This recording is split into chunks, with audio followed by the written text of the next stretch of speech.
कैसे हो दोस्तों, उम्मीद करता हूँ आप लोग बहुत अच्छे होंगे। मैं शुक्ला आपके अपने YouTube चैनल में स्वागत करता हूँ। आज हम लोग पढ़ने जा रहे हैं वेव ऑप्टिक्स का बहुत ही इंपॉर्टेंट लेक्चर, जिसका आप लोगों का इंतजार था, व्यतिकरण। तो व्यतिकरण का मतलब होता है मिलना। व्यतिकरण का जो शुद्ध अर्थ है उसका मतलब क्या होता है बेटा? मिलना। अब व्यतिकरण होता है क्या, उसके पहले एक छोटी सी हेडिंग है, अध्यारोपण का सिद्धांत। अध्यारोपण का सिद्धांत क्या है? ये क्या कहता है? देखो, ये कह रहा है कि अगर किसी मीडियम में कोई तरंग ऐसे जा रही है, दो तरंगे जा रही है, ये देखो, तो ये दोनों तरंगे जब अध्यारोपित होती हैं किसी पार्टिकल के पास, यानी इन दोनों तरंग कोई पार्टिकल के पास पहुंचती, मान लो ये भी तरंग किसी पार्टिकल के पास पहुंची और ये भी तरंग जाके किसी पार्टिकल के पास पहुंची। ये मेरा पार्टिकल है, बहुत छोटा सा, समझ रहे हो? तो ये तरंग इस पार्टिकल के पास पहुंची और ये भी तरंग इस पार्टिकल के पास पहुंची। तो यहां पर देखो क्या होगा, इसने इस पार्टिकल का अगर विस्थापन कराया y1, इसने इस पार्टिकल का विस्थापन कराया y2, यानी इन्होंने इस पार्टिकल का विस्थापन कराया y1 और इन्होंने इस पार्टिकल का विस्थापन कराया y2। तो अध्यारोपण का सिद्धांत कहता है जो परिणामी तरंग होगा उसके द्वारा नेट विस्थापन जो होगा y नेट बराबर वो होगा y1 प्लस y2 वेक्टर। यानी अध्यारोपण का सिद्धांत में लिए कहता है कि जब दो या दो से अधिक तरंगे किसी माध्यम में संचरित होती हैं तो अध्यारोपण के बाद उनकी जो परिणामी तरंग का विस्थापन होता है उन तरंगों के अलग अलग विस्थापन के सदस्यों के बराबर होता है। यानी अध्यारोपण का सिद्धांत अगर मेनली कहे तो ये कहता है कि परिणामी तरंग का विस्थापन, अगर मैं कहूं परिणामी, सीधा ऐसे एक ही शब्द में, परिणामी तरंग के द्वारा विस्थापन, परिणामी तरंग के द्वारा विस्थापन अलग अलग तरंगों के विस्थापन के सदिश योग के बराबर, विस्थापन के सदिश योग के बराबर होता है,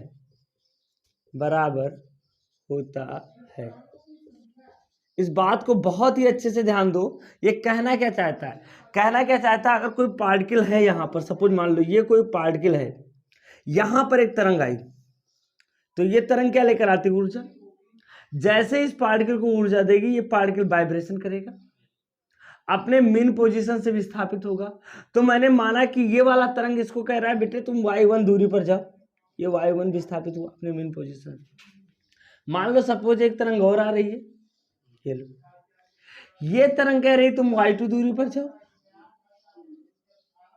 तो यहां पर जो इसका नेट विस्थापन होगा इस तरंग के द्वारा, जो नेट y नेट होगा वो हो जाएगा y1 और प्लस y2। यहां पर ध्यान दे रहे हैं वेक्टर सम होगा, विस्थापन एक सदिश राशि है। देखो ये y क्या है? कण का विस्थापन। ये तरंग ऊर्जा है इसके पास, ये ऊर्जा इस कण को दे रही है, तो ये कितना अपने मेन पोजीशन से वाइब्रेट हो रहा है, वही है y1 y2। तो ये दोनों तरंगों का बात मानेगा। यहाँ एक बात बहुत इंपॉर्टेंट है कि प्रत्येक तरंग माध्यम में एक क्या होता है? अद्वितीय होता है, मतलब ये दूसरे तरंग को डिस्टर्ब नहीं करता। सपोज इस बात को बहुत ही अच्छे समझो कि अगर ये तरंग इससे कह रहा है तुम 5 मीटर ऊपर जाओ, तो ये इसका भी कहना मानेगा, बिल्कुल मानेगा कि मैं 5 मीटर। अगर ये कह रहा है तुम 3 मीटर नीचे आओ, तो इसका भी कहना मानेगा। देखो कितने केस होंगे, तब जरा समझो यहाँ वेक्टर क्यों लगाया गया। यहाँ इस बात को थोड़ा समझो, मैं 3-4 केस में इस तरंग को समझाना चाहता हूं। मान लो यहाँ पर कोई कण है, इस कण पर कोई तरंग आया, ये देखो इस तरंग ने कहा कि तुम 3 मीटर ऊपर जाओ, मान लो 3 मीटर। दूसरा तरंग आ रहा है, वो इसको कह रहा है कि तुम 4 मीटर ऊपर जाओ। तो इसका नेट विस्थापन कितना होगा? 7 होगा, क्योंकि ये दोनों का कहना माने 3 इसके कारण जाएगा और 4 क्योंकि ऊर्जा मिल रहा है ना। दूसरी केस ऐसा भी हो सकता है कि ये वाला तरंग इससे कह दे कि तुम 4 मीटर नीचे आओ, बता दो, तो ये 3 मीटर ऊपर जाएगा, फिर 4 मीटर, यानी इसका नेट विस्थापन इस समय क्या होगा, -1। क्या होगा, देखो ये 3 मीटर ऊपर गया, मैंने कहा हाँ बेटे, -4 मीटर नीचे आया तो कितना आया नेट विस्थापन, -1। वाई नेट कितना आया, ये यही अध्यारोपण का सिद्धांत बता रहा है कि इनकी परिणामी तरंग की जो तीव्रता होती है इनके सदिश योग के बराबर होती है। प्लस का मतलब यहाँ प्लस ही मत समझिए, सदिश योग है, सदिश योग। दूसरी बात क्या हो सकता है यहां पर कि कोई तरंग आए, इसको कह दे कि तुम 3 मीटर इधर जाओ, इस कण को, दूसरा तरंग आके कह दे इधर से कि तुम 4 मीटर ऊपर जाओ। अब तरंग का नेट विस्थापन क्या होगा, ये देखो, तरंग इस कण का जो नेट विस्थापन होगा 3 इसका कहना मानेगा, तो इस कण का जो नेट विस्थापन होगा वो होगा 5 मीटर।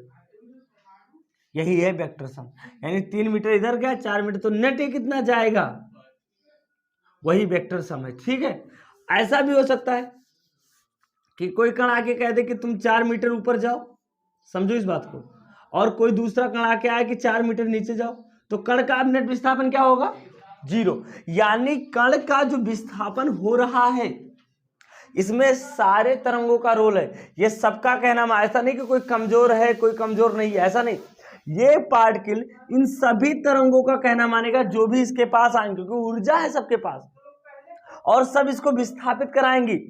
कितना कराएंगी, वो होगा वेक्टर सम के बराबर होगा। यानी अध्यारोपण का सिद्धांत ये कहता है कि जब 2 या 2 से अधिक तरंगे माध्यम में जाती हैं तो जो कण का विस्थापन है, परिणामी तरंग के द्वारा जो कण का विस्थापन है वो अलग अलग तरंगों के विस्थापन के सदिशों के, यहां 2 तरंग लिया था, अगर 3 से अधिक तरंग आ जाएंगे, मान लो n तरंगे हो, क्या हो बेटा, n तरंगों के कारण, n तरंगों के कारण, अगर n तरंग होगी तो क्या हो जाएगा, y नेट कितना हो जाएगा बेटा, y1 plus y2 plus y3 और प्लस डॉट डॉट yn, यानी ये नेट तरंग के कारण विस्थापन होगा। तो ये आपको बात समझ में आ गई होगी कि कैसे विस्थापन होता है, सदिश का मतलब क्या है, मैंने आपको बता दिया कि पार्टिकल सभी का कहना मानता है माध्यम में जो भी कंपन करते हैं, तो ये अध्यारोपण का सिद्धांत है। इतना नोट कर लो आप लोग, अध्यारोपण का सिद्धांत नोट करो।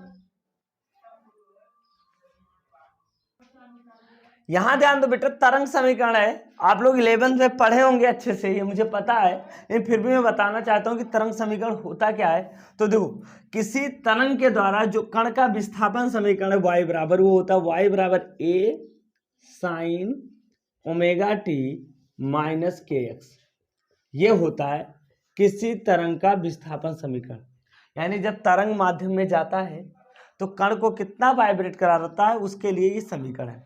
अब इसमें इनका सबका मान क्या है, मतलब क्या है, आप 11 में पढ़ के आए हो, सर 11 का नाम ही ना लो, तो मुझे पता है y क्या है। देखो यहां जहां दो एक एक को समझना है तुम्हें, मैं पहले एक एक का नाम बताता हूं, फिर मैं फिगर से समझाने की कोशिश करता हूं। देखो y को कहते हैं कण का विस्थापन, कण का विस्थापन, तरंग कण का विस्थापन कितना कराती है, कितना वाइब्रेट कराती है कण को, तो y बराबर कण का विस्थापन हुआ। ये क्या है, ये है आयाम, क्या है बेटा, आयाम है। आयाम क्या होता है, मैं वो भी बताता हूं, आयाम होता है अधिकतम विस्थापन, क्या होता है बेटा, अधिकतम विस्थापन, यानी कण के द्वारा अधिकतम कितना विस्थापन हुआ है, ये आयाम बताता है। अभी सबको अच्छे से फील दिलाते हैं। ओमेगा क्या है, कोणीय फ्रीक्वेंसी, क्या है बेटा, कोणीय आवृत्ति, कोणीय, अभी कुछ बच्चे कहेंगे सर ये कोणीय वेग है, रुक जाओ, कोणीय आवृत्ति यहां मान लो, ओमेगा क्या है बेटा, कोणीय आवृत्ति, यानी इसी को ओमेगा बराबर लिखते हैं 2 पाई या, जहां एफ क्या है, फ्रीक्वेंसी है, कोणीय आवृत्ति हो गया। यक्स क्या है, कण की दूरी है, कण की दूरी, कण कितना दूरी पर है तरंग से, प्रकाश स्रोत से, वहां से मेन पोजीशन है, कण की दूरी है। के क्या है, के है तरंग संख्या, वेव नंबर मान लो, तरंग संख्या तरंग संख्या है और इसी को के बराबर कहते हैं 2π/λ। तो ये सबकी अलग अलग है। अब ये है क्या, चलो मैं एक तरंग से बताता हूं। देखो मेरी बात यहां से ध्यान दो, ये मेरा कोई मीन पोजीशन है, मान लो इधर से इधर तरंग जा रहा है, इसी माध्यम पे सारे बहुत ढेर सारे कण है, तो तरंग ऐसे जाएगा, ऐसे वाइब्रेट हो रहा है बार बार। मैंने स्क्रीनशॉट ले लिया है, मतलब रोक दिया। अब यहां पर ध्यान दो, मैं अगर इस कण की स्थिति कर रहा हूं, यहां पर एक कण है, यहां पर एक कण है, यहां पर एक कण है, 3 कण ले रहा हूं, और यहां पर एक कण है, यहां पर एक कण है, मैंने मान लिया यहां पर। चलो तो इस कण की दूरी होगा x1, मैंने मान लिया। इस कण की दूरी हो गई x2, और इस कण की दूरी हो गई x। यहां समझो इस बात को, यानी x क्या है, इस जगह से कण कितनी, किस कण की आप बात कर रहे हो, आप इसमें किस कण का इक्वेशन लिखना चाहते हो, तरंग ने किस कण को विस्थापित किया, किसका ऑब्जर्व करना चाहते हो, ये x1 x2 और x3 बताएंगे। समझो बात को, x1 बताएगा कि आप किस कण की, किस पार्टिकल की बात कर रहे हो, पार्टिकल बहुत ढेर सारे पार्टिकल है माध्यम में। दूसरा क्या है, देखो ये मीन पोजीशन है, इसका अधिकतम विस्थापन यही तो हुआ है, इस कण का बताओ, इस कण का अधिकतम विस्थापन कितना हुआ, तो अधिकतम विस्थापन को ही क्या कहते हैं बेटा, आयाम। ये हमारा ये है, और इधर जो हमारी डिस्टेंस है वो y है। y ये है कि मीन पोजीशन से कण कितना विस्थापित हो रहा है, ये y है। यहां पर आ जाओ, ओमेगा है कि इसकी कितनी बार वाइब्रेट कर रहा है, मोशन कर रहा है, प्रति सेकंड चक्रों की संख्या, 1 सेकंड में कितनी बार वाइब्रेट करता है, ये ओमेगा बताएगा। समझ गए, ओमेगा बताएगा। अच्छा एक चक्कर इसका कंप्लीट कैसे हुआ, देखो ये ग्राफ है, इसको थोड़ा समझो। मैं एक पेंडुलम लेता हूं, सपोज यहां मान लो यहां पर एक पेंडुलम है, इस पेंडुलम को मैं मूवमेंट कराता हूं, तो ये पेंडुलम पहले इधर जाएगा ऐसे, ये मान लो यहां से यहां पहुंचा पेंडुलम, ये देखो। तो मैं अगर इसका ग्राफ ड्रा करूं तो ध्यान दो, साइन ग्राफ, पहले ये यहां पर था पेंडुलम t बराबर 0 पर, ये टाइम इधर है t, और ये हमारा y है। चलो तो t बराबर कण पर यहां था, जैसे जैसे इसको मैंने बढ़ाया तो इसका विस्थापन बढ़ा, ये देखो अधिकतम हो, ये यहां पर अधिकतम हो, फिर ये वापस आएगा, समझो इस बात को, ये दो, फिर ये वापस आए, तो ये क्या है, रुक जाएगा नहीं, फिर वो इतनी दूरी इधर जाएगा, ये देखो, फिर ये वापस आ जाए, इसे कहते हैं एक कंप्लीट चक्कर। ये देखो ये एक कंप्लीट चक्कर है, यानी ये तरंग ऐसे होता है कि ऐसे वाइब्रेट करता है, पार्टिकल के बारे में बता रहा है। यानी ये तरंग इक्वेशन क्या बताता है, सिंपल हार्मोनिक मोशन एसएचएम करता है पार्टिकल। जब तरंग माध्यम में जाती है तो जो माध्यम के कण होते हैं वो वाइब्रेट करते हैं, सिंपल हार्मोनिक मोशन करते हैं, जाते हैं आते हैं, ऐसे ऐसे भी करेंगे, ऐसे ऐसे भी करेंगे, दो तरह कर सकते हैं, या तो ऐसे ऐसे या तो ऐसे ऐसे। तो ये जो है यही तरंग का, ये तरंग बनाने का, अब समझ गए ये ऐसा क्यों बनाया जाता है, बहुत बच्चे ये भी नहीं समझ पाते। ऐसे फिर ये जाएगा, फिर यहाँ आया, फिर आगे जाएगा, फिर ऐसे होगा, फिर ऐसे होगा, ये देखो आपने देखा धीरे धीरे छोटा होता जा रहा है, देख रहे हो ना, ऐसे धीरे धीरे छोटा होता जाएगा, एक समय ऐसा आएगा कि पार्टिकल रुक जाएगा। तो ये तरंग का समीकरण है। अब इसमें जो बातें थी वो आपने समझ ली। एक बात और होता है, देखो पार्टिकल जो होता है, पार्टिकल जब तरंग आता है तो वाइब्रेशन करता है, तो पार्टिकल हमेशा सिंपल हार्मोनिक मोशन करता है। अगर मैं यहां पर ऐसे लिख दूं y बराबर, ये इक्वेशन में y1 बराबर a sine omega t minus के x1, मैंने x1 की पर्टिकुलर वैल्यू को रख दी, तो किस कण की बात कर रहा हूं, इस वाले कण की बात कर रहा हूं। तो अब कण की बात होने लगी, अगर यहां x की जगह पर मैं कोई वैल्यू रख दूंगा, ये तो किसी भी तरंग के लिए, किसी भी कण के लिए, इसलिए तरंग का समीकरण है, यानी x का अगर मैं वैल्यू रख दूंगा तो ये किसी पर्टिकुलर कण के बारे में हमें बताएगा, ये कण का आयाम बताएगा कि वो कण कितना वाइब्रेट कर रहा है। तो इधर से जब चलता है तो एक बात ध्यान दो, जो तरंग का समीकरण है वो दो चीजों पर निर्भर करता है, कण का विस्थापन, देखो कण का विस्थापन कहाँ कहाँ पर निर्भर करता है, बात को बहुत अच्छे से समझो। पहली बात, जो एक कण का विस्थापन अभी आप इस फिगर से समझोगे किस पर निर्भर कर रहा है, किस यंग, यहां पर ध्यान दो, कण का विस्थापन जो निर्भर कर रहा है वो दो चीजों पर निर्भर कर रहा है। पहला क्या है, एक्स पर, किस पर कर रहा है, एक्स पर निर्भर कर रहा है, एक्स किस कण की आप बात कर रहे हो। दूसरा टाइम पर, हो सकता है टी बराबर पर ये कण यहां पर हो, इस कण की बात हो, अगर टाइम बढ़ा दो तरंग कहां पहुंच जाएगा, इस कण पे, हो सकता है और आगे पहुंच जाए। तो जो तरंग का समीकरण विस्थापन है कण का, वो दो बातों पर निर्भर करता है, एक तो निर्भर करता है एफ एक्स पर और दूसरा ये निर्भर करता है एफ टी पर। यानी y जो निर्भर करता है वो x कामा टी पर निर्भर करता है, y function of x comma t. देख लो इस क्वेश्चन में x और t दोनों है। यानी कण का जो विस्थापन है वो अगर अधिकतम विस्थापन हो जाए तो इसकी वैल्यू क्या आ जाएगी, 90, क्या आ जाएगी। और इस पूरे चीज को हम कला कहते हैं, क्या कहते हैं बेटा, कला, कला। यानी इन्हीं को कहते हैं ओमेगा टी, यहां पर लिख लो ओमेगा टी। देखो माइनस भी होता है प्लस माइनस भी होता है, ऐसे देखो प्लस माइनस होता है, तो ओमेगा टी प्लस माइनस के एक्स को हम कहते हैं कला। क्या कहते हैं बेटा, कला। और अंग्रेजी में इसी को फेज कहते हैं, क्या कहते हैं बेटा, कला या फेज होता है। ध्यान से समझना छोटी छोटी बातों को, तो कला या फेज कहते हैं। अच्छा कला है क्या, देखो कुल मिला के ये एंगल है, ये बहुत बड़ी बात है। ये अपनी मेन पोजीशन से कितना विस्थापित होता है, कितना विस्थापित होता है, ये इसका एंगल है।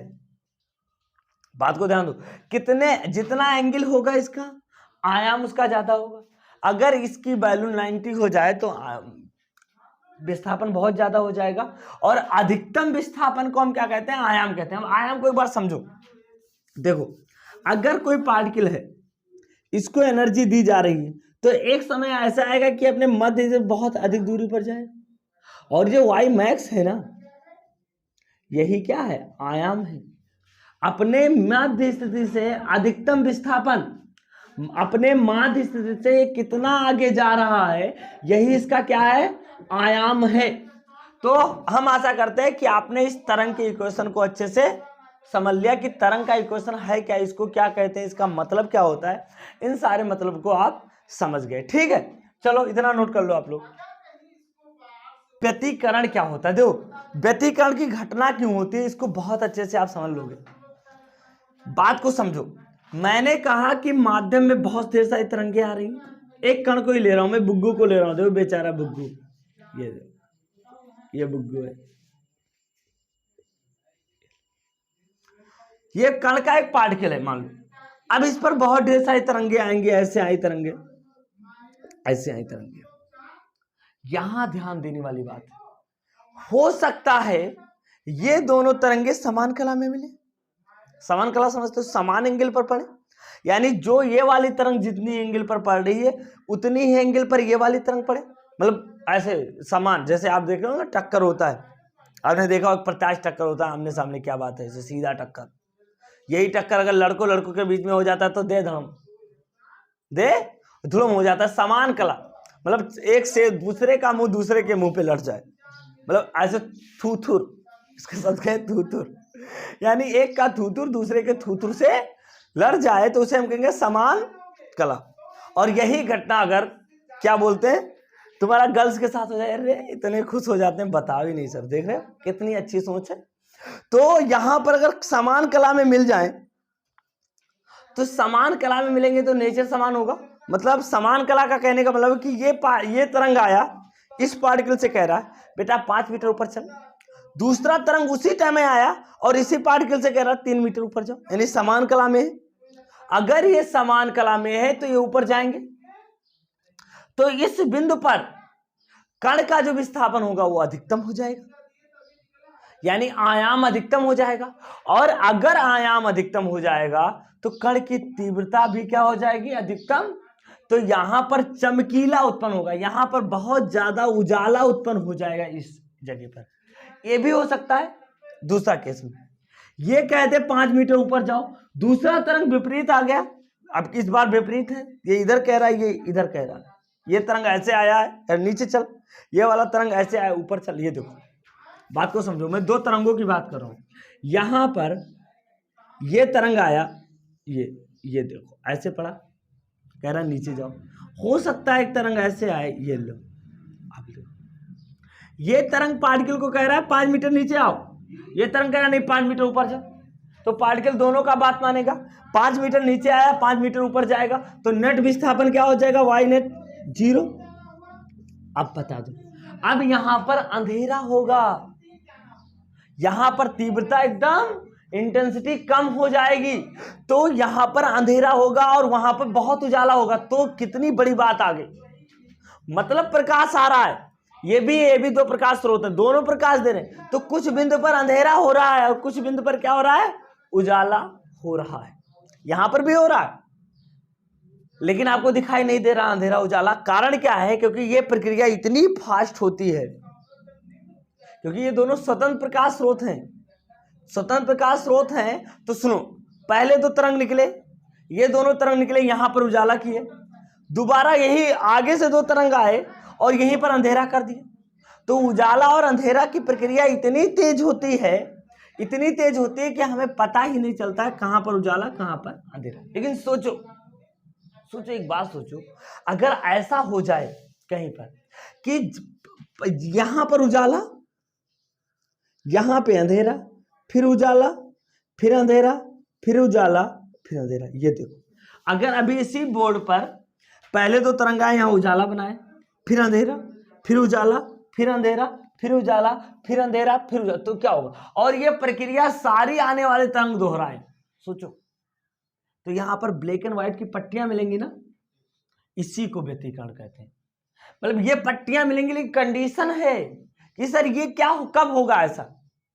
इसके लिए व्यतिकरण होने के लिए कुछ कंडीशन है, वही बताओ। व्यतिकरण समझ गए ना क्या होता है, कि जब प्रकाश दो या दो से अधिक तरंगे चलती हैं तो माध्यम के कुछ बिंदुओं पर प्रकाश की तीव्रता अधिकतम हो जाती है, वहां पर दीप्त फ्रिंजें बनती है, और माध्यम के कुछ बिंदुओं पर प्रकाश की तीव्रता न्यूनतम हो जाती है, वहां अदीप्त फ्रिंजें बनती है।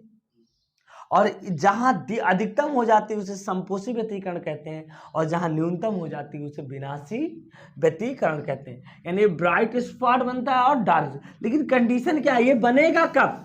तो परिभाषा में आपको पता चल जाएगा। देखो, जब समान आवृत्ति की, क्या है बेटा, जब समान आवृत्ति की, ध्यान दो ये बात, वर्ड समझना, जब समान आवृत्ति की दो या दो से अधिक, तो जब समान आवृत्ति की दो या दो से अधिक तरंगे,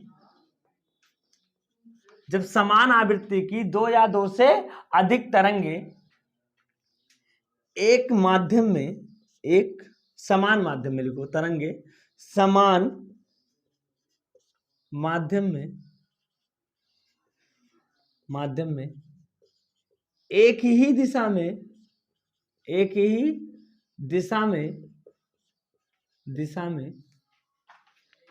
संचरण करती हैं, ये बात आपको ध्यान देना। दो, जब समान आवृत्ति, इनकी आवृत्ति क्या होनी चाहिए, समान। अब दो या दो से अधिक, दो व्यतिकरण होने के लिए कम से कम दो तरंग चाहिए। तो जब समान आवृत्ति की दो या दो से अधिक तरंगे समान माध्यम में एक ही दिशा में संचरण करती हैं, तो माध्यम के कुछ तो करती हैं, तो अध्यारोपण के पश्चात करती हैं, तो अध्यारोपण के बाद माध्यम के कुछ बिंदुओं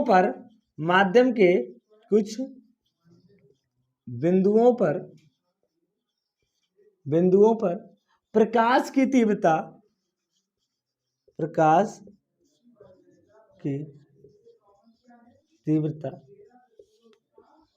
अधिकतम हो जाती है, अधिकतम हो जाती है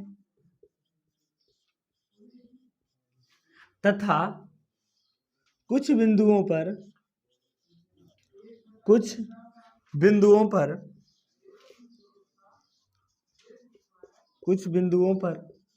प्रकाश की तीव्रता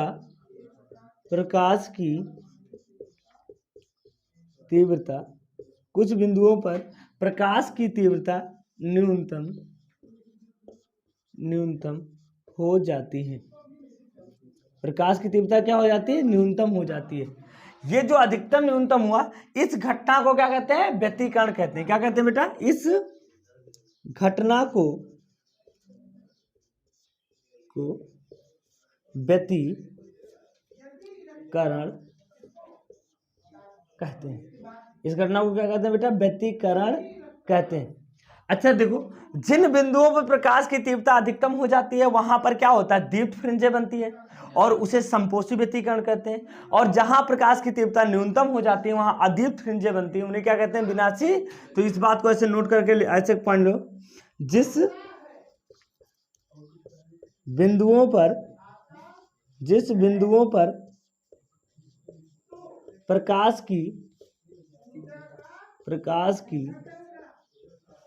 तीव्रता अधिकतम हो जाती है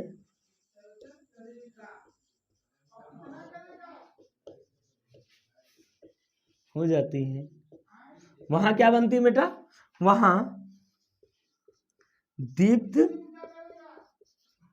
फ्रिंजें बनती हैं, उन्हें इसे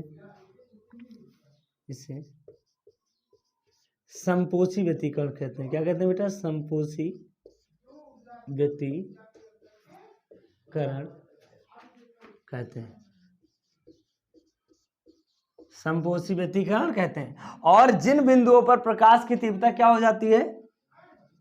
जिन बिंदुओं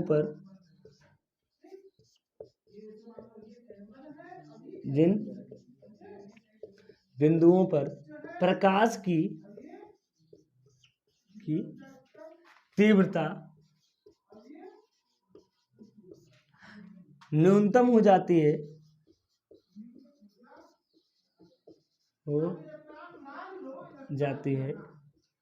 उसे वहां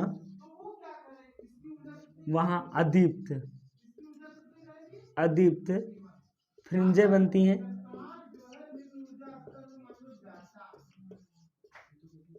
और इसे विनाशी व्यतिकरण कहते हैं। इसे क्या कहते हैं? विनाशी व्यतिकरण कहते हैं। इतना नोट कर लो। यहां ध्यान दो बेटा, व्यतिकरण के लिए क्या शर्तें हैं? जो व्यतिकरण की घटना होने के लिए कुछ शर्तें होती है। ऐसे व्यतिकरण तो यहां पर भी दो प्रकाश स्रोत हैं और बहुत ढेर सारे तरंगे आ रहे हैं, लेकिन यहां व्यतिकरण की घटना ब्लैक एंड व्हाइट की फ्रिंजे। ऐसा क्यों होता है? उसके लिए सबसे इंपॉर्टेंट बात क्या है? नंबर 1 है कि जो दोनों प्रकाश स्रोत होने चाहिए वो कला संबद्ध होने चाहिए। क्या होना चाहिए? अब कला संबंध कौन सा? कोहेरेंट होने चाहिए। कोहेरेंट का मतलब क्या होना चाहिए? देखो, मतलब यह है कि यहां पर मैं 2-3 बिंदु ले रहा हूं। यहां ध्यान दो, 4 बिंदुओं की बात कर रहा हूं, P, Q, R और S। 2 प्रकाश स्रोत हैं, यहां पर S1 है और यहां पर S2 है। देखो, बात को समझो, तभी आप व्यतिकरण की शर्तें समझ पाओगे। इस प्रकाश स्रोत से यहां पर तरंगे आई और इस प्रकाश स्रोत से यहां पर तरंगे आई। यहां पर दोनों तरंगे मिली और यहां पर क्या बनाया? दीप्त फ्रिंज। क्या बना बेटा? दीप्त फ्रिंज। DF लिख देंगे तो दीप्त फ्रिंज, ब्राइट फ्रिंज मान लिया करो, ठीक है? फ्रिंज BF, ये ब्राइट फ्रिंज है, ठीक है? आ जाओ, हो सकता है यहां से तरंग आई और यहां से, देखो इधर समझो, यहां से 2 तरंगे आई, ये दोनों तरंगे मिलके यहां बनाई डार्क फ्रिंज। फिर ये तरंगे निकली यहां से और यहां से आई, फिर बनाई ब्राइट फ्रिंज। फिर यहां से तरंगे निकली और यहां से निकली, फिर यहां बनाई डार्क फ्रिंज। ये पहले तरंगों के द्वारा हुआ। पहले समय में, एक समय फिक्स था, यानी t बराबर 0 समय पर यह घटना हुई।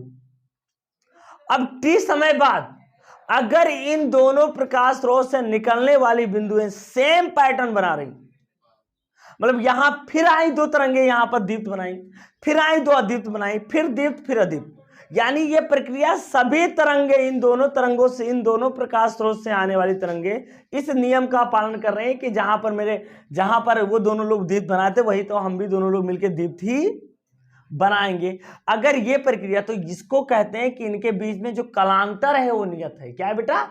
इनके कला में जो अंतर है वो सबसे बड़ी बात है व्यतिकरण के लिए। कला, अच्छा बताओ भाई, कला में अंतर नियत ना होता तो क्या होता? ये वाली तरंग यहां दीप्त बनाई, ये वाली तरंग दोनों मिलकर अदीप्त बनाई, फिर दीप्त फिर अदीप्त। अब सुनो, फिर से नई तरंग आए और वो यहां पर क्या बना दे? अदीप्त बना दे। जहां पर इन्होंने दीप्त बनाया था वहीं पर अदीप्त, जो ये इस समय हो रहा है। तो ये प्रक्रिया इतनी फास्ट होती है, इतनी फास्ट होती है प्रक्रिया कि हमारी आंखें विभेद ही नहीं कर पाती कि कहां दीप्त है कहां अदीप्त है। तो हमें सब क्या दिखाई देता है? सब उजाला ही उजाला दिखाई दे रहा है। देखो यहां पर कहीं दिखाई दे रहा है black and white? Black and white नहीं दिखाई दे रहा है ना। उसका कंडीशन क्या है? कलांतर नियत। और इतना फास्ट क्यों होता है यहां समझो जरा। ये हमारा परमाणु है, तो परमाणु के अंदर होते हैं इलेक्ट्रॉन। अब थोड़ा सा आ जाओ बोहर मॉडल में। करंट ने इस परमाणु को ऊर्जा दिया, यहां का इलेक्ट्रॉन इस वाले ऑर्बिटल का इलेक्ट्रॉन, ये इलेक्ट्रॉन ऊर्जा पाकर इस वाले ऑर्बिटल में है ऊर्जा। तो यहां पर ये रहेगा कितनी देर? 10 के पावर -8 सेकंड अधिकतम रह सकता है। ये उससे पहले ही अपनी कक्षा में वापस, दो कितनी कम समय। और जब ये अपनी कक्षा में वापस जाता है तो बोहर साहब कहते हैं कि ये ऊर्जा का क्या करता है? विकिरण के रूप में, hν के रूप में, फोटॉन के रूप में उत्सर्जित करता है। देखो तो सुनो, इसने 10 के पावर मान लो -7 सेकंड में उत्सर्जन किया। दूसरा प्रकाश स्रोत स्वतंत्र है तो उसका कण 10 के पावर -6 सेकंड में किया होगा। तो ये जो तरंगे निकल रही है ना ऊर्जा के कण, ये निकलने की प्रक्रिया बहुत फास्ट होती है। देख रहे हो 10 के पावर -8 सेकंड। अरे यार सेकंड का भी बहुत, 1 अरबवां भाग। इतना कम समय में जब तरंगे निकलेंगी तो बहुत तेजी से पड़ेंगी, और जब तेजी से तो हम विभेदन नहीं कर पाएंगे। इसीलिए तो बनती तो है ब्लैक एंड व्हाइट, लेकिन वो इतनी फास्ट होती है कि हमें प्राप्त, अब हमें प्राप्त कब होगी? क्योंकि मेरी आंखें कहती हैं कि एक ही घटना बार बार हो, उसी जगह पर हो, तो हमारी आंखें डिटेक्ट कर लेंगी। यानी अगर यहीं पर लगातार ब्राइट बनता रहा, यहाँ पर लगातार डार्क बनता रहा, तो हमारी आंखें भी देख लेंगी कि यहाँ चमकीला और यहाँ पर अंधेरा। यानी यहाँ पर उत्पन्न होगा चमकीला, और यहाँ इतने में क्या उत्पन्न होगा? अंधेरा। फिर क्या होगा? चमकीला, और फिर क्या होगा? अंधेरा, और फिर क्या होगा? चमकीला। ये देखो, यानी ऐसे फ्रिंजें बनती चली जाएंगी। तो इसी को हम व्यतिकरण कहते हैं। तो व्यतिकरण के लिए सबसे बड़ी शर्त क्या है बेटा? तरंगों का आयाम क्या होना चाहिए? समान। नहीं, आयाम नहीं, तरंगों के बीच जो कलांतर होना चाहिए वो नियत होना चाहिए या लगभग। यानी तो पहला केस क्या है बेटा? जो प्रकाश स्रोत होने चाहिए, क्या होने चाहिए बेटा? प्रकाश व्यतिकरण के लिए, दो व्यति, पहला गुण लिख लो, व्यतिकरण के लिए, व्यतिकरण के लिए प्रकाश स्रोत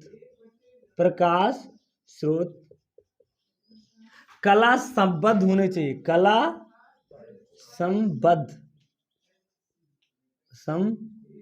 होने चाहिए, कला संबद्ध होने चाहिए। अर्थात तरंगों के बीच क्या होना चाहिए बेटा? तरंगों के बीच कलांतर, तरंगों के बीच कलांतर नियत होना चाहिए। पहला पॉइंट ये बहुत इंपॉर्टेंट। यानी व्यतिकरण के लिए पहली कंडीशन है कि जो प्रकाश स्रोत होने चाहिए वो कला संबद्ध होने चाहिए, अर्थात तरंगों के बीच जो कलांतर होना चाहिए वो नियत होना चाहिए। दूसरी बात क्या है? तरंगों की आवृत्ति लगभग बराबर होनी चाहिए। क्या होनी चाहिए बेटा?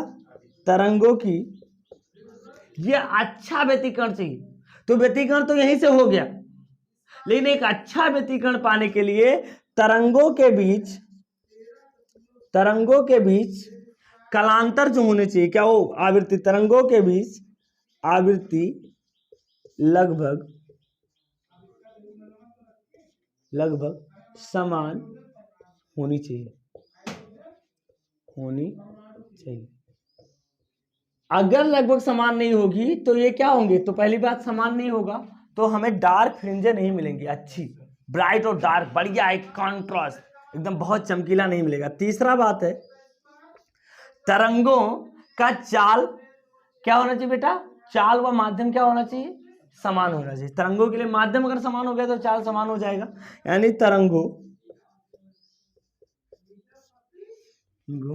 तरंगे समान माध्यम में संचरण करनी चाहिए, तरंगे समान माध्यम में संचरित होनी, ये शर्तें आता है होनी चाहिए। तरंगे क्या होनी चाहिए बेटा, समान माध्यम में संचित होनी चाहिए, अर्थात तरंगों का वेग समान होना चाहिए, तरंगों की चाल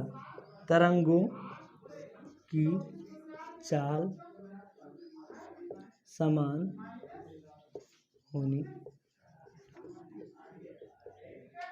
चाहिए। चौथा पॉइंट है तरंगों का आयाम बराबर या लगभग बराबर होना चाहिए, तरंगों का आयाम बराबर या लगभग बराबर होनी चाहिए। ये बात इतनी है, ये इतना अगर रूल फॉलो कर रहा है तो व्यतिकरण बहुत ही अच्छा होगा। देखो इसमें सबसे इंपॉर्टेंट बात क्या है, कलांतर।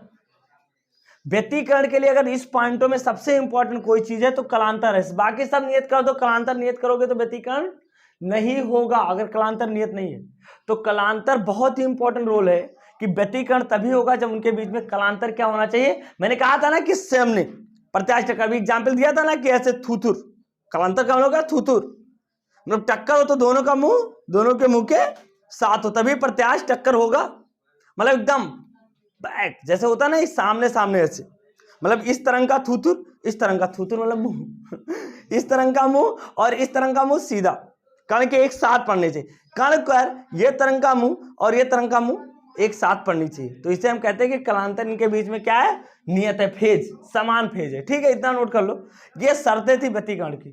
चलो यहां ध्यान दो बेटा, आप कलांतर और पथांतर में क्या संबंध है, थोड़ा सा ये इंपॉर्टेंट है तो इसको हेडिंग डाल के लिख लो, कलांतर तथा पथांतर में संबंध। कलांतर तथा पथांतर में संबंध। कलांतर और पथांतर क्या होता है, देखो मेरी बात ध्यान से सुनो। हमारे पास मान लो माना समान आवृत्ति की दो तरंगे हैं, क्या है बेटा, माना समान आवृत्ति, समान मैंने क्यों लिया है ये भी बाद में बताऊंगा। माना समान आवृत्ति की दो तरंगे जिनका समीकरण या जिनका आयाम लिख लो पहले, जिनका आयाम क्रमशः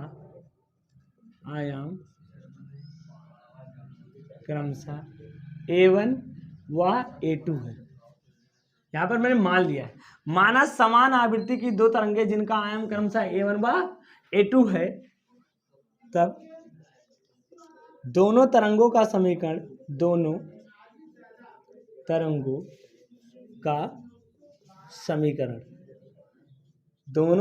का समीकरण क्या होगा बेटा, पहला हो जाएगा y1 बराबर मैंने मान लिया A1 sine omega T minus kx, और y2 बराबर आ गया A2 sine omega T minus kx। ये जो तरंगे है, y1 बराबर क्या है बेटा, A1 sine omega T minus का, और y2 बराबर A2 sine omega T minus kx। यहां पर ध्यान दो, ये कोई पार्टिकल है मेरे पर्दे पर, इधर देखो मैं एक प्रकाश स्रोत यहां ले रहा हूं, ये देखो ये दोनों प्रकाश स्रोत हैं S1 और S2।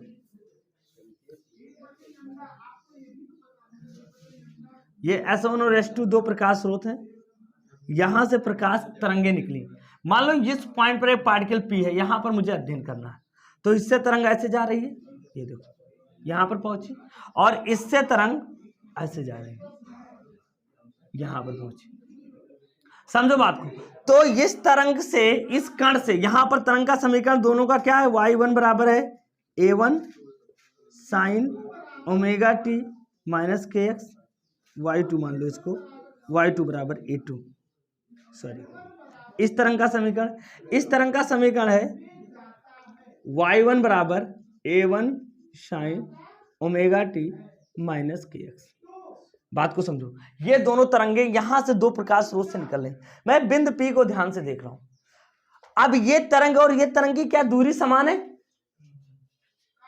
नहीं है ना पथ, क्योंकि ये थोड़ा कम पथ तय कर रहा है और ये थोड़ा, अगर मैं यहां से नॉर्मल ड्रा कर दूं, ध्यान दो यहां पर इस पॉइंट पर, तो इस पॉइंट को अगर मैं मान लूं, इसको क्यों मान लूं, तो ये क्या हो जाएगा डेल्टा एक्स, और ये किसके बराबर होगा, डेल्टा एक्स बराबर किसके होगा, इस x2 में से x1 को घटा दो। देखो ये दूरी मैंने मान लिया कि ये x1 है, यहां से यहां की दूरी मैंने x1 मान लिया ये है, और ये यहां से यहां की दूरी क्या है x2। तो ये डेल्टा x कितना होगा बताओ, डेल्टा x जो होगा यहां पर डेल्टा x, वो यही तो इसके बीच की दूरी है, यानी ये x1 तो ये भी x1 और ये x2। अगर मैं इनमें घटा दूं तो डेल्टा x बराबर क्या हो जाएगा x2 माइनस, और इसी को हम कहते हैं पथांतर। क्या कहते हैं बेटा, पथांतर। तो हमें मिल गया पथों में अंतर, यानी ये तरंग इतना ज्यादा दूरी तय करता है। अब सुनो, यहां पर जब दोनों तरंगे आएंगी तो उनका समीकरण क्या होगा, यहां पर तरंग, ये तरंग का समीकरण है y1 y2, लेकिन यहां पर जो समीकरण आएगा y1 बराबर वो आ जाएगा a1 sine omega T minus के x1 हो जाएगा, और y2 बराबर जो तरंग आएगा वो आ जाएगा a2 sine omega T minus के x2। मैंने अभी बताया था कि जब हम x1 और x2 की वैल्यू रख देते हैं तो ये कण का हो जाता है, क्या हो गया, ये कण का विस्थापन है। ये वाला तरंग कण का विस्थापन y1 करा रहा है, ये वाला तरंग कण का विस्थापन y2 करा रहा है। इसके लिए आयाम a1 है, इसके लिए आयाम a2। यहां पर x1 क्या है, प्रकाश स्रोत से कण की दूरी है, x2 क्या है, इस प्रकाश स्रोत से इस कण की दूरी है। अब यहां पर देखो ये कला है ना, अब कला समान है क्या, यहां तो कला दोनों के समान थे, इस तरंग को देखो समान कला में थे, लेकिन अब ये दोनों क्या समान कला में नहीं, क्योंकि x1 और x2 के वैल्यू आवृत्ति समान है, तो ओमेगा तो नहीं बदला, आवृत्ति समान, लेकिन इनके बीच में दूरी, कणों की दूरी, तो पथांतर बदल रहा है ना, यानी कलांतर भी परिवर्तन होगा। तो अब यहां पर देखो बिंदु P पर, बिंदु P पर पहले मान लो, मान ले दोनों तरंगों के बीच में कलांतर कितना है, फाई है, माना बिंदु P पर तरंगों के बीच कलांतर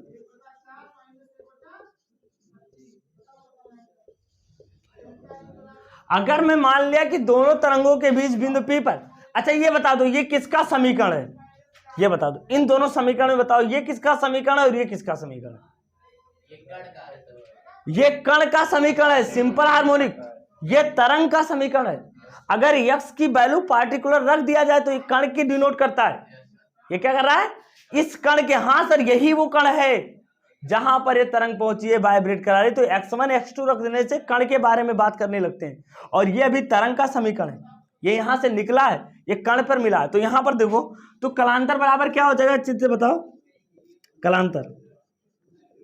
कलांतर फाई बराबर क्या होगा बेटा, ओमेगा दो ओमेगा टी माइनस के x1, पहले का कला यही तो है, पहले तरंग की कला, इसी को कला कहते हैं, साइन के बीच या कास के बीच जो कोण होता है उसी को हम क्या कहते हैं, कला कहते हैं तरंग में, और माइनस क्या हो जाएगा बेटा, ओमेगा टी माइनस के x2, यही तो होगा, मैंने घटा दिया, तो ओमेगा टी से ओमेगा टी कट जाएगा, तो फाइव बराबर क्या बचेगा बताओ मुझे, माइनस के एक्स वन और माइनस माइनस प्लस के एक्स टू।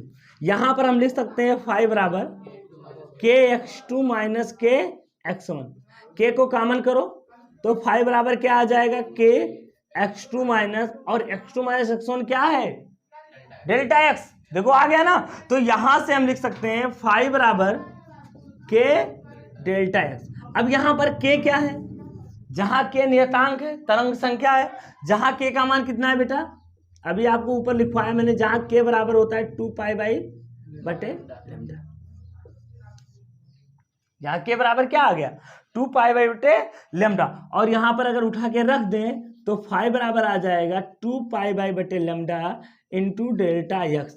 यही कलांतर और पथांतर में क्या है, संबंध है, कलांतर और पथांतर में संबंध है, फाइव बराबर 2π/लैम्डा इंटू डेल्टा एक्स, ये कलांतर और पथांतर में संबंध है। अब ध्यान दो, आज हमने पढ़ा व्यतिकरण तरंगे क्या होती हैं, तरंग समीकरण के बारे में अच्छे से जानकारी लिया, समझ गया। फिर हमने व्यतिकरण की घटना कैसे होती है, क्यों होती है, उसकी शर्तें भी अच्छे से अध्ययन कर लिया, और तरंगों के बीच में कलांतर और पथांतर के बीच में संबंध स्थापित किया, कब है, जब आवृत्ति नियत हो। ये कलांतर और पथांतर में संबंध कब आया, जब आवृत्ति क्या हो, नियत हो। यहां पर मैंने आवृत्ति को नियत माना है, क्या माना है बेटा, आवृत्ति को, अगर आवृत्ति को नियत नहीं आएंगे तो ये नहीं आएगा, आवृत्ति नियत है, मतलब दोनों की आवृत्ति समान है, आवृत्ति बदल नहीं रही है, ठीक है। तो आपने कलांतर और पथांतर में संबंध स्थापित कर लिया। अब कल हम पढ़ेंगे परिणामी तरंग के लिए समीकरण, परिणामी तरंग का आयाम पढ़ेंगे, ठीक है।